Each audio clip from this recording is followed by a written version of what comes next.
Depuis sa naissance, Parlim a toujours été une histoire d'amitié. L'aventure est née en Côte d'Ivoire en 1975 de la rencontre de 3 amis d'école d'ingénieurs.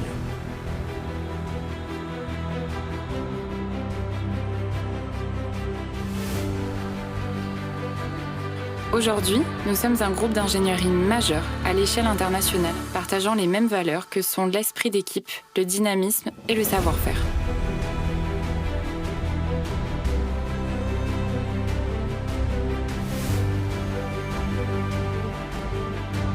Nous évaluons, planifions et optimisons le dimensionnement de vos projets en vous proposant l'organisation technique et humaine adaptée à vos besoins.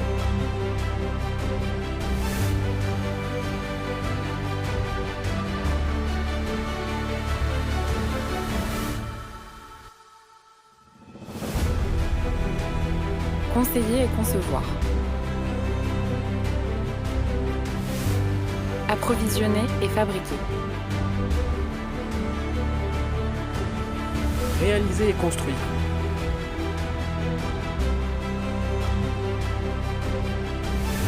Assister et superviser.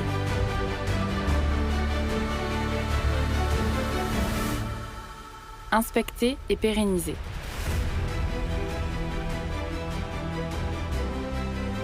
À l'ère où les enjeux environnementaux sont une priorité absolue, nous en avons fait un point d'honneur à tout niveau. Nos expertises sont pionnières pour accélérer la transition énergétique et réduire l'impact environnemental de nos activités et celles de nos clients. Chez Parlim, nous plaçons le collectif au centre de notre processus de développement. Nous souhaitons que la multitude d'individualités, aussi originales et diversifiées soient-elles, converge vers une intelligence collective.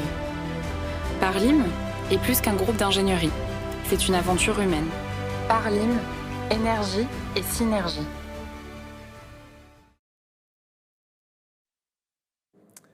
Bonjour à toutes et à tous. Merci de vous être connectés aussi nombreux pour ce premier webinaire Parlim consacré à la transition énergétique. Je me présente, je suis Didier Laurent, directeur de la transition énergétique chez Parlim. Et je servirai également d'animateur pour ce premier événement. Alors, je dois malheureusement vous prévenir que nous rencontrons sur l'ensemble du secteur marseillais des défaillances au niveau Internet. Donc, nous sommes connectés en 4G, ce qui risque de poser quelques difficultés. Mais nous nous sommes adaptés et en tout cas, je vous présente mes excuses pour ce contretemps et j'espère que tout se passera bien.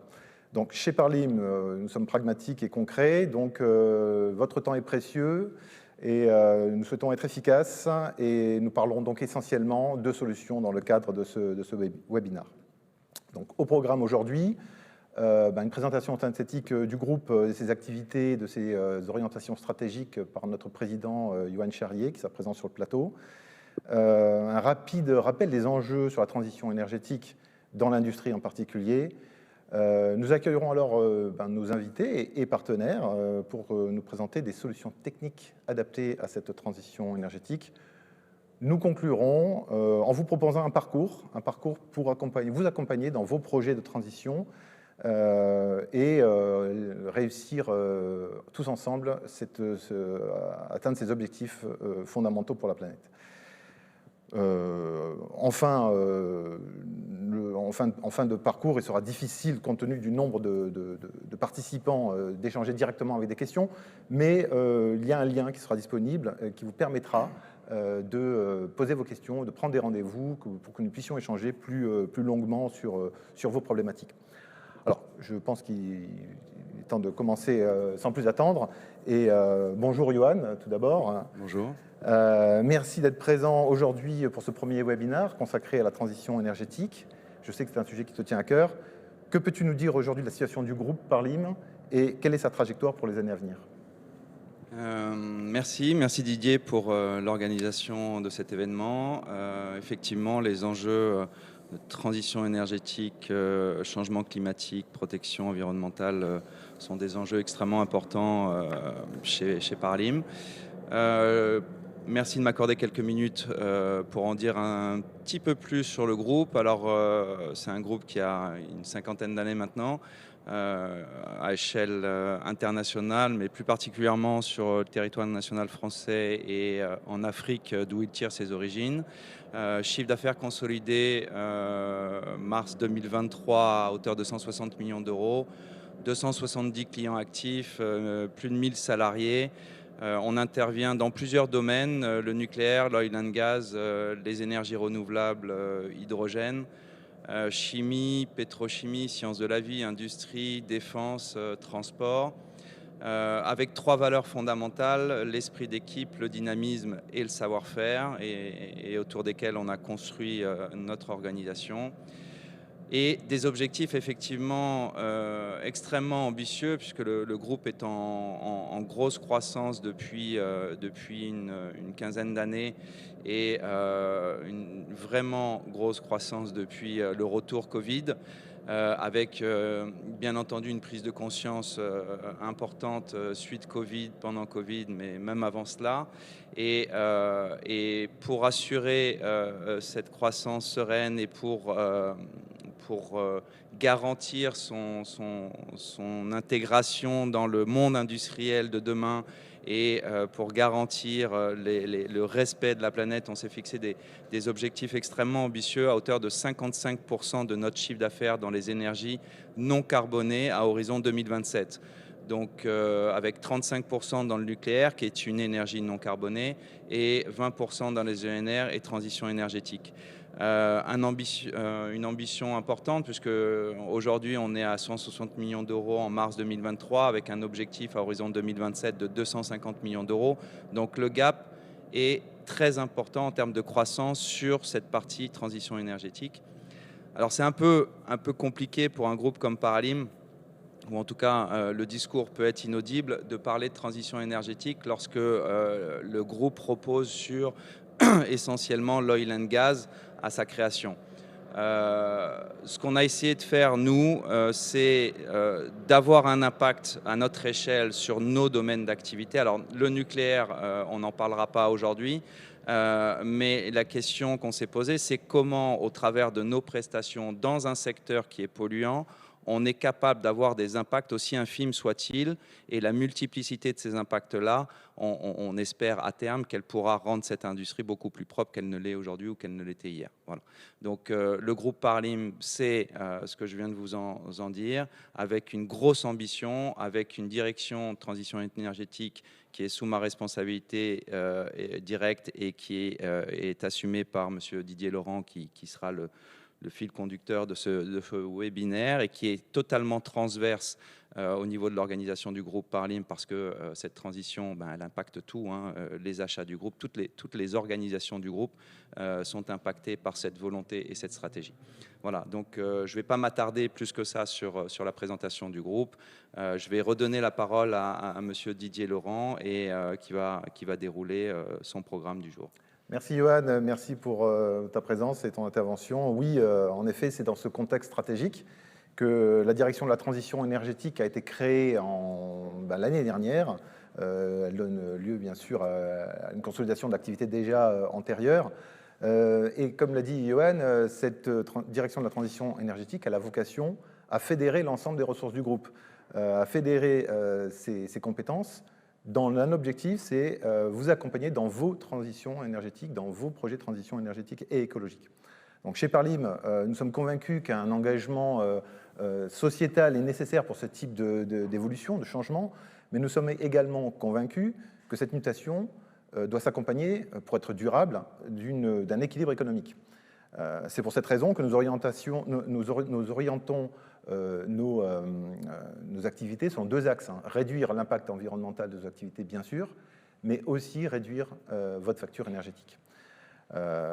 Pour ce faire, nous développons un certain nombre de partenariats avec des sociétés expertes dans leur domaine pour adresser les secteurs de l'électricité, de la thermique, de l'hydrogène.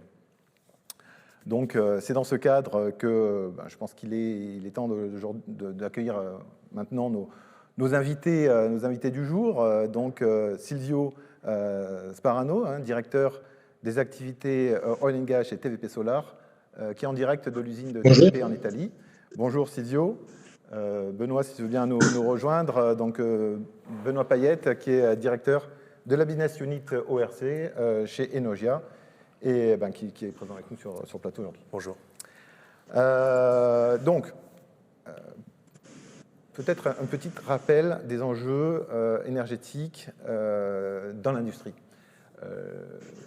L'industrie, pour fonctionner, les procédés industriels ont tous besoin d'énergie et souvent de chaleur. Il se trouve que la méthode la plus répandue, 80% de la production mondiale d'énergie ou de chaleur, est réalisée par combustion, et essentiellement de combustion d'énergie de combustibles fossiles. Gaz, bien sûr, fuel, charbon. Alors, c'est ce procédé qui a ses avantages et qui parfois est indispensable pour atteindre des températures nécessaires dans l'industrie, présente un certain nombre d'inconvénients majeurs. Le premier, c'est qu'on utilise des ressources fossiles, donc on épuise les ressources de la planète. Deuxième inconvénient, qui est un peu le corollaire du premier, c'est qu'il y a une grande fluctuation, et on a été témoin ces derniers mois et années, du prix engendré par ces fluctuations sur le marché. Enfin, il y a aussi une forte émission de gaz à effet de serre, et aujourd'hui, dans ce qu'on appelle la transition écologique, on se rend bien compte qu'on a des actions à mener dans ce cadre. Et puis, dernier point, c'est quand même une façon de produire de l'énergie qui a un rendement finalement assez faible, puisqu'on a entre 50 et 70% de l'énergie qui finalement part littéralement sous forme de fumée. Donc, comment faire pour répondre à ces défis? Nous, on propose, et c'est le cadre de ce webinaire finalement, deux solutions qui répondront partiellement bien sûr à ces enjeux.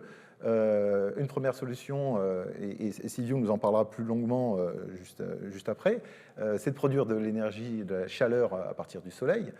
C'est une solution que développe TVP Solar. Et deuxième volet de solution, c'est essayer de récupérer une partie de l'énergie qui s'en va dans les fumées ou qui s'en va globalement dans ces pertes caloriques grâce à un procédé développé, un procédé ORC que met en œuvre Enogia. Donc, je vous rappelle qu'on va rentrer un peu plus dans le vif du sujet maintenant avec Silvio et Benoît. Je vous rappelle qu'il y a un lien qui s'affiche sur la vidéo là, qui vous permet de prendre des rendez-vous, de booker des créneaux, de façon à ce qu'on puisse répondre le plus possible à vos interrogations à l'issue de ce webinaire. Donc Silvio, merci d'être avec nous. Que peux-tu nous dire aujourd'hui de TVP? Quelles sont les solutions que vous proposez? Finalement, le solaire thermique, c'est quoi? Ça marche comment? Considération suivante. Nous sommes tous familiers avec le solaire photovoltaïque. D'une manière générale, la décarbonation de l'électricité est un processus qui a démarré depuis une trentaine d'années avec le solaire, avec l'éolien. Et donc, effectivement, aujourd'hui, on est en mesure de produire de l'électricité avec des sources renouvelables, le vent et le soleil. En revanche, par contre, 30% de la consommation mondiale d'énergie, c'est effectivement, comme tu viens de le dire, pour produire de la chaleur. Donc, le solaire thermique est une solution qui permet de générer cette chaleur. Jusqu'à maintenant, le solaire thermique, il y avait deux possibilités. Soit générer de la chaleur avec des panneaux solaires plats, qui permet de générer de la chaleur jusqu'à 50, 60, 70 degrés grand maximum, ou alors des systèmes à concentration qui utilisent des miroirs qui peuvent monter à des températures très importantes, même 500, 600 degrés, mais qui sont extrêmement complexes à fonctionner, qui sont très chers, et donc qui sont finalement économiquement pas intéressants. TVP Solar naît effectivement de la volonté de remplir ce gap qui existe entre les panneaux solaires plats traditionnels qui arrivaient à 60-70 degrés et les systèmes à concentration qui, tout en fournissant de l'énergie à haute température, ne sont pas économiquement intéressants. Donc le panneau solaire thermique TVP Solar est constitué par un système d'absorption d'énergie et par contre, la grande innovation de TVP Solar qui a ingénierisé ce système en Suisse et qui le produit aujourd'hui en Italie, c'est d'absorber l'énergie solaire dans un panneau qui travaille sous vide. Quand je dis sous vide, je veux dire qu'à l'intérieur du panneau, il y a un vide équivalent à 10 puissance moins 9 millibars, c'est-à-dire le même vide qu'on a dans l'espace, Et du fait que dans le panneau, il y a le vide absolument absolu, pratiquement absolu, toute l'énergie qui est absorbée par le panneau n'a aucune possibilité de s'échapper par conduction et par convection, et donc elle est obligée d'être transférée dans les uniques éléments conducteurs qui sont dans le panneau, qui sont des tuyaux en cuivre, dans lesquels on fait circuler de l'eau, eau qui donc reçoit cette énergie qui est captée par le panneau, et qui par le fait que les tuyaux de cuivre sont dans le vide, est concentrée dans l'eau qui passe à travers le panneau et qui donc peut monter dans des conditions de plein ensoleillement à des températures jusqu'à 180 degrés. Donc quand on dit 180 degrés, ça veut dire qu'on a un fluide qui après est disponible à une température jusqu'à 180 degrés, qui peut être utilisé tel quel, ou qui éventuellement il peut être transformé en vapeur à basse pression à 3, 4, 5, 6 bars pour des utilisations dans les différents domaines de l'énergie.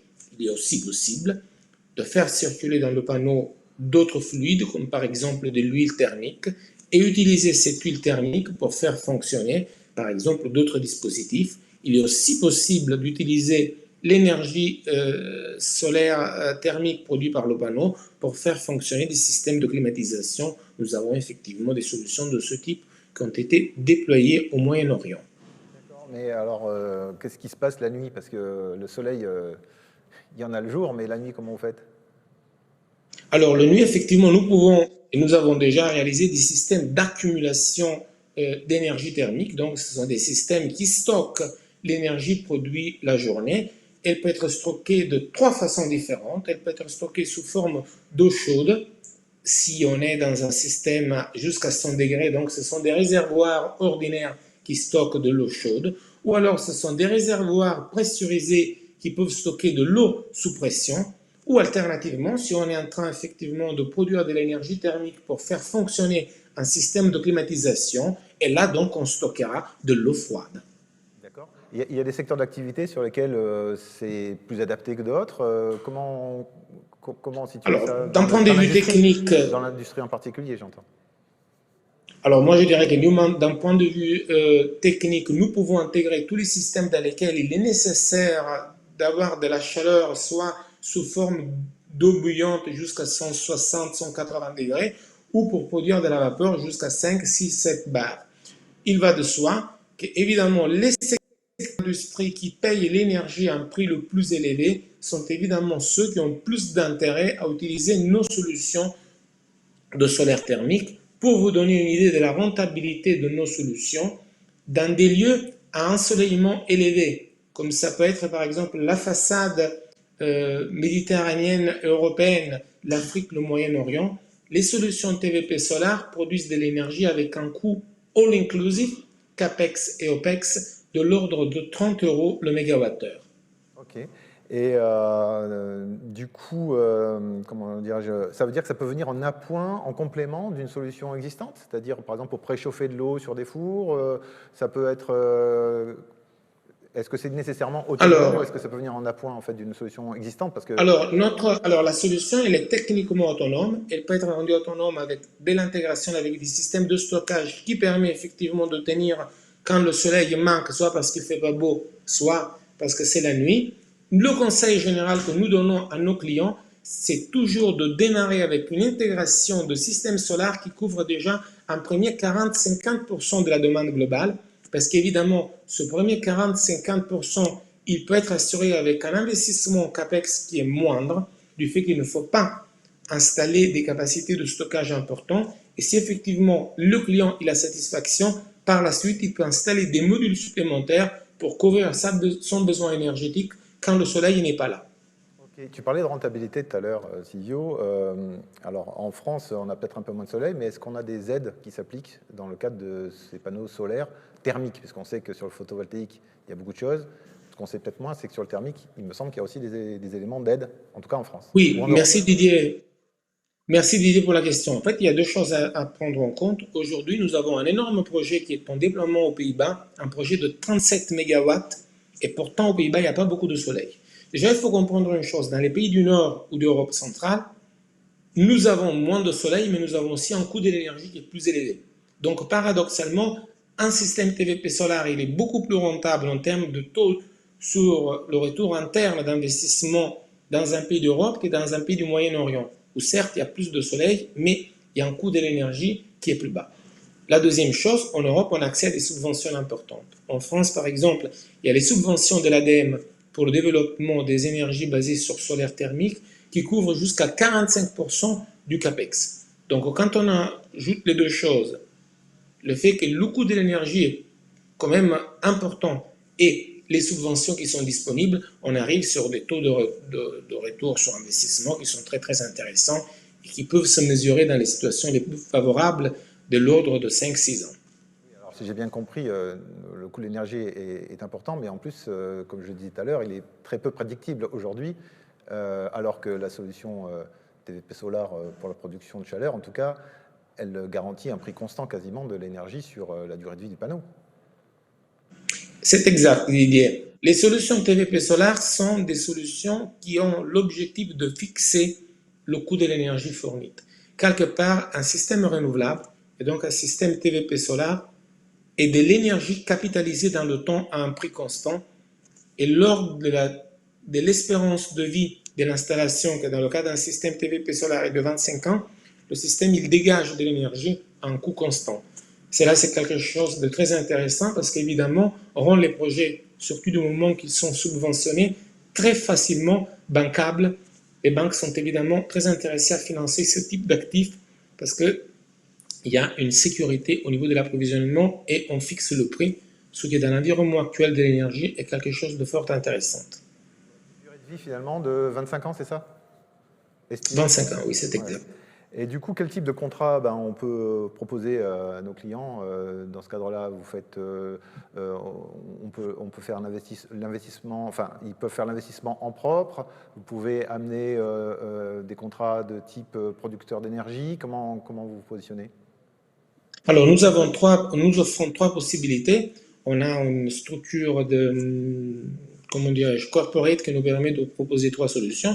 Donc, évidemment, on peut construire l'installation pour le client et le client en reste propriétaire. Nous avons aussi une deuxième possibilité. L'installation est construite avec nos fonds propres, avec un contrat de cession de l'énergie sur une durée de 10 ans. Et au bout de 10 ans, le client il peut récupérer l'installation au coût résiduel de dépréciation. Ou la troisième possibilité, nous opérons complètement l'installation, nous en sommes propriétaires et nous cédons sur la durée de vie de l'installation, 25 ans, l'énergie à un prix fixé, soit sur la base d'un prix fixe, soit un prix fixe avec inflation, ou sur un prix basé sur le prix des commodités pétrolières les plus importantes, gaz naturel ou pétrole.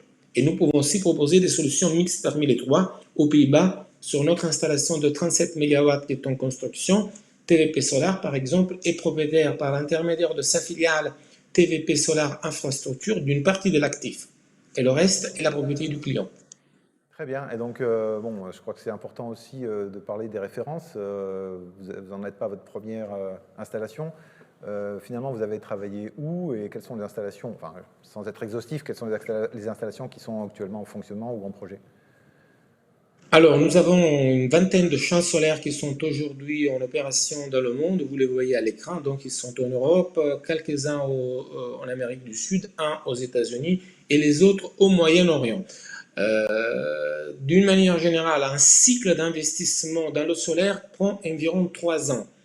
Donc, il faut comprendre que les installations qui aujourd'hui sont opérationnelles, ce sont des investissements qui ont démarré grosso modo en 2019-2020, quand le prix du gaz naturel, qui est notre élément de compétition le plus important, était extrêmement bas. Le gaz naturel, il faut rappeler qu'en 2019, il était à 15 € le mégawattheure. Donc, il faut comprendre que, par contre, aujourd'hui, il y a toute une série de projets qui sont en cours d'ingénierie et de réalisation qui sont basés sur un coût de l'énergie, qui est le coût de l'énergie qu'on a depuis 12-24 mois, qui est beaucoup plus élevé. Donc, c'est là pour vous dire que cette carte qu'aujourd'hui montre une vingtaine de points, en 3 ans, les 20 points vont être 60. Donc, évidemment, nous sommes aujourd'hui dans une situation de grande croissance et bénéficiant effectivement, pas simplement d'un environnement de prix haut, parce que les prix actuellement, ils ont baissé.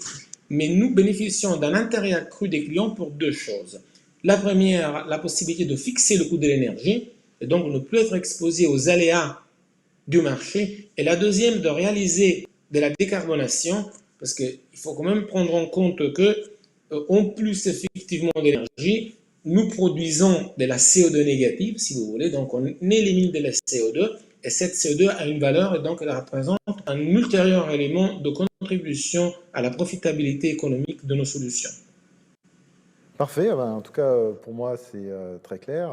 Je pense que pour nos interlocuteurs aussi, nos webinars, je vais rappeler quand même à tous ceux qui nous regardent que le lien qui s'affiche permettra de poser des questions sur un chat, mais aussi de prendre des rendez-vous, de booker des réunions de courte durée pour identifier les besoins. Donc n'hésitez pas à suivre ce lien, on partagera bien sûr avec Silvio de façon à pouvoir vous apporter l'ensemble des réponses aux questions que vous poseriez sur l'opportunité de mettre en œuvre une technologie de type panneau solaire thermique, TVP Solar. Merci Silvio, je pense qu'il est temps de passer côté Enogia avec Benoît. Donc Benoît, on a vu la partie production de chaleur, ouais. C'est bien beau, mais comme on le sait, dans le procédé industriel, on a souvent de la chaleur qui part en fumée, qui est dispersée, qui est perdue. Et donc Enogia propose des solutions pour récupérer ce qu'on a coutume d'appeler l'énergie fatale. Exactement. Avec un procédé ORC qui est un petit peu peut-être barbare pour certains d'entre nous. Est-ce que tu peux nous expliquer en quoi ça consiste? Qu'est-ce que c'est finalement un ORC? Ouais. Avant tout, merci pour l'invitation. Ravi d'être avec vous aujourd'hui. Un petit mot sur Enogia. Enogia, on est une société marseillaise et la création de la société s'est faite pour répondre à 3 problématiques. La première, tu l'as évoquée, c'est valoriser la chaleur fatale. La seconde, c'est finalement de permettre l'économie aussi de carburant d'industries consommatrices de fuel carboné, les centrales diesel notamment. Et puis la troisième problématique qui fait encore plus sens maintenant, c'est la sécurisation des prix de l'électricité qui, on l'a vu récemment, fluctuent énormément et en général à la hausse. À partir de ça, de ces problématiques, on s'est dit, voilà, quelle est la solution disponible pour répondre à ces problématiques? Et c'est ce que vous voyez probablement à l'écran, ce sont les modules ORC. Donc le nom barbare, ça veut dire Organic Rankine Cycle. Derrière ça, finalement, c'est un principe assez simple, c'est le principe du cycle vapeur. Le cycle vapeur, il est très bien connu et très bien utilisé puisque c'est ce qu'il y a dans les centrales nucléaires, dans les centrales à charbon, dans les centrales à gaz. On fait évaporer de l'eau qui entraîne une turbine. Le principe des modules ORC, c'est exactement la même chose, sauf que pour faire bouillir un fluide à plus basse température, puisqu'on parle de chaleur fatale, on va utiliser non pas de l'eau, mais un fluide de synthèse. Donc on peut acheter dans le commerce un fluide issu de la chimie qu'on retrouve par exemple dans les frigos ou les pompes à chaleur. Et ce fluide de synthèse, qui est donc schématisé dans la boucle fermée à l'écran, on va le faire bouillir grâce à la chaleur fatale et on va générer l'électricité en entraînant là aussi une turbine. À la différence que cette turbine, elle va être miniaturisée. On ne va pas avoir des turbines de la taille de centrales nucléaires, bien évidemment, mais on va avoir une turbine miniaturisée, et c'est cette turbine qu'on a développée en interne avec le savoir-faire de nos équipes en turbomachine. D'accord. Et du coup, c'est quoi les températures dont vous avez besoin pour faire fonctionner votre module ORC? Donc, comme tu le disais dans l'introduction, on parle de chaleur fatale. Donc la chaleur fatale, c'est de la chaleur qui est difficilement utilisable pour du chauffage, pour du séchage ou des besoins d'eau chaude sanitaire. Donc on va forcément se focaliser sur des températures de l'ordre de 75 à 180 degrés. C'est la plage définie par les ORC d'Enogia. L'idée étant de proposer une solution quand cette chaleur n'a pas d'utilité, ou même parfois elle incite même elle pousse à consommer l'électricité pour l'évacuer. Donc oui, cette chaleur, exactement, faire quelque chose, faire l'électricité renouvelable, l'idée étant de ne pas consommer ou d'émettre de carbone.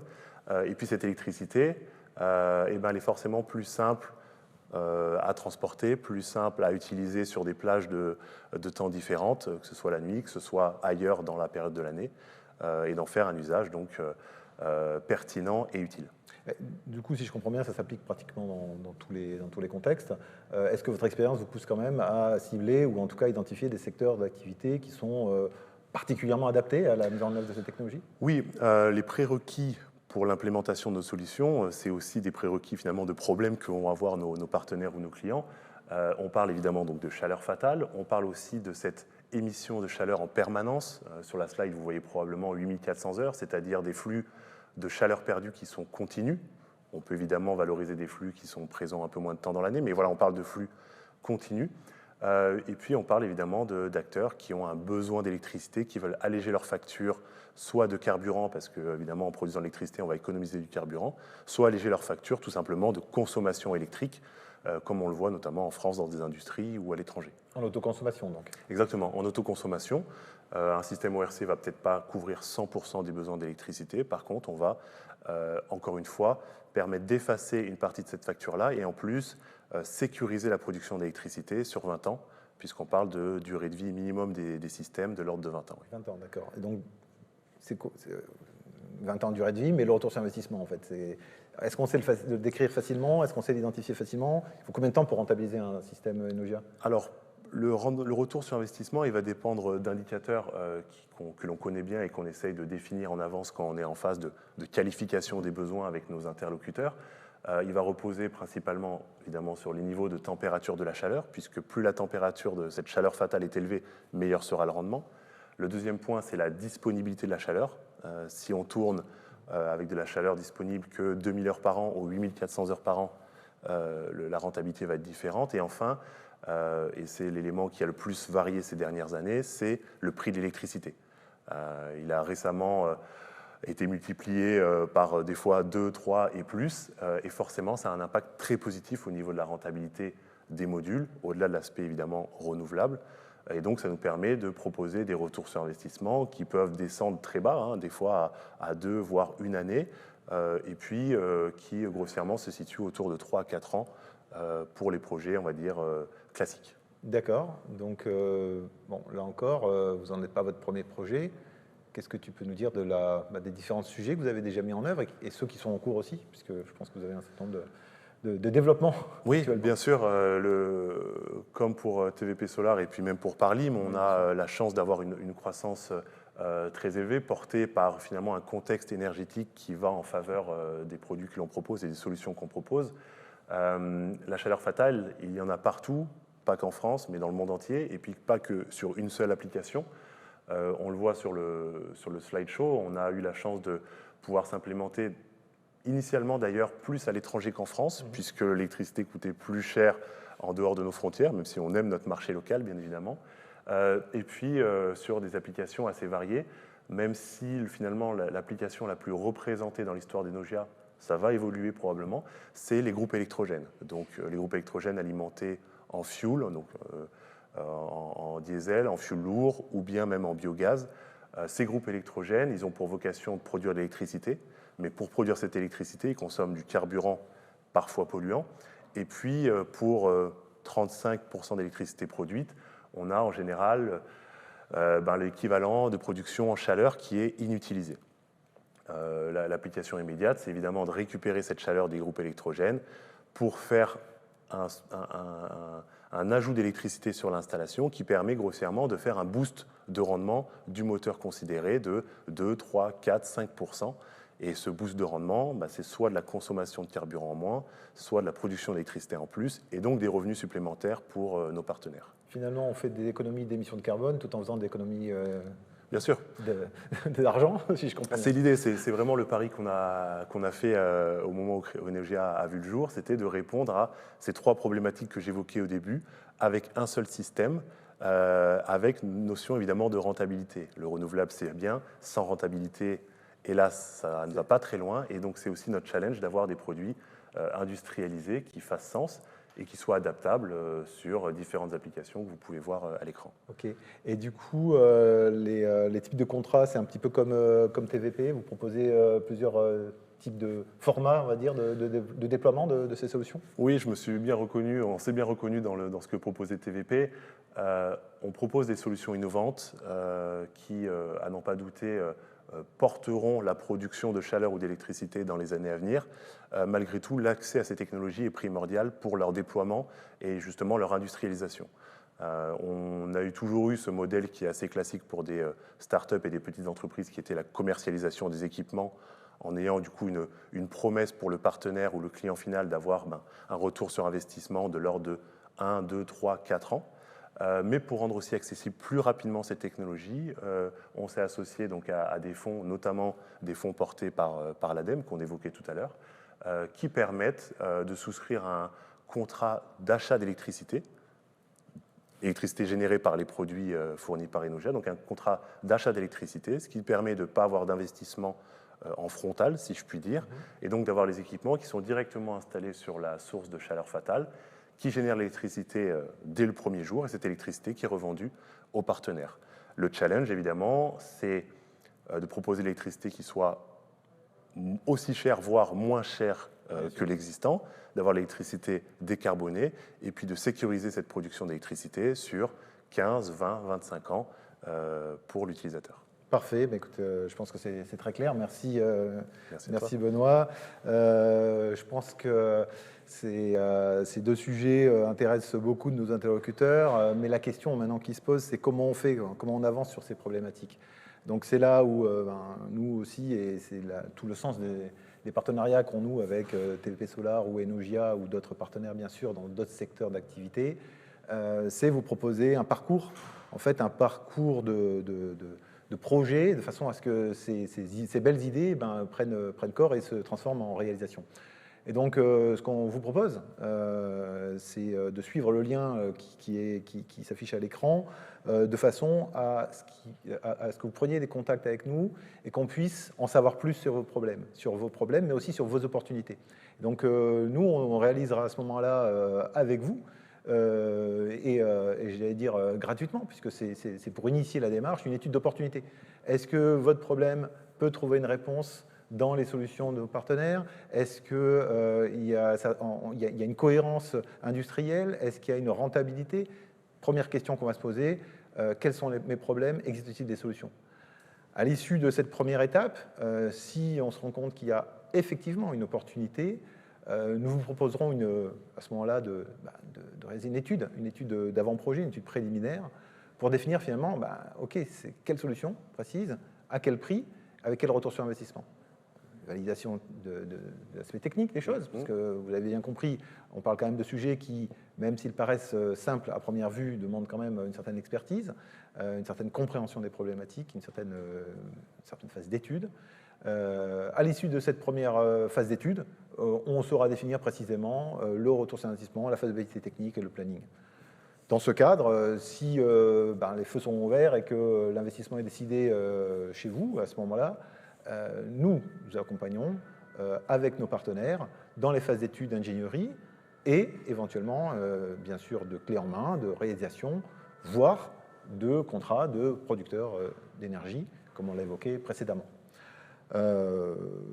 Voilà, je pense qu'on a aujourd'hui un peu fait le tour de ce point consacré à l'énergie et à la chaleur de l'industrie. En tout cas, je suis ravi d'avoir pu vous présenter ces différentes solutions et le processus qu'on vous propose pour les mettre en œuvre. Chez Parlim, nous sommes convaincus qu'il n'y a pas de fatalité et qu'il y a toujours des solutions qui peuvent être développées, étudiées et mises en œuvre pour œuvrer à la réduction des émissions de carbone et à l'optimisation de notre consommation énergétique. Donc, n'hésitez pas, encore une fois, à faire appel aux liens pour qu'on puisse vous prendre contact et vous accompagner dans ces démarches. Nous arrivons au terme de ce webinaire. Il me reste à vous remercier de votre présence et de votre écoute.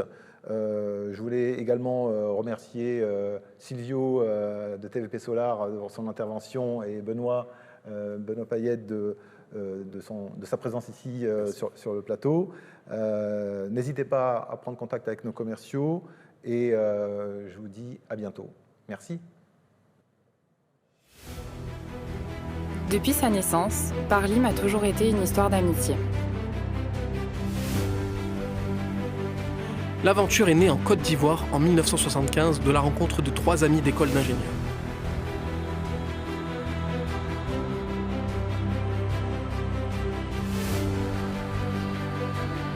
Aujourd'hui, nous sommes un groupe d'ingénierie majeur à l'échelle internationale, partageant les mêmes valeurs que sont l'esprit d'équipe, le dynamisme et le savoir-faire.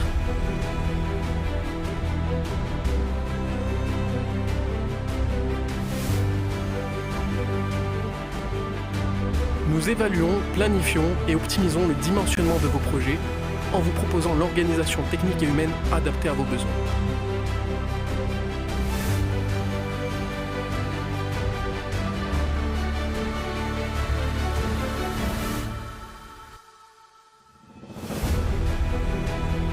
Conseiller et concevoir. Approvisionner et fabriquer. Réaliser et construire.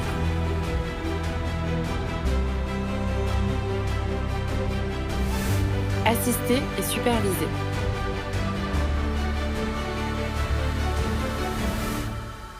Inspecter et pérenniser.